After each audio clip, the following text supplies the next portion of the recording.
حضرت مولانا سید جلال الدین اشرفی المعروف قادری میاں قبلہ دامت برکاتہم العالیہ نے مدینہ الاولیاء احمد آباد شریف ہند میں قائم مدنی مرکز فیضان مدینہ کا دورہ فرمایا۔ آپ نے وہاں دعا فرمائی جبکہ دعوت اسلامی کے مدنی ماحول کی پذیرائی کی۔ ہم کو اے عطار سنی عالموں سے پیار ہے،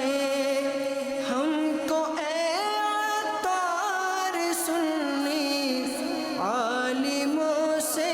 پیار ہے، انشاءاللہ دو جہاں میں اپنا بیڑا پار ہے، انشاءاللہ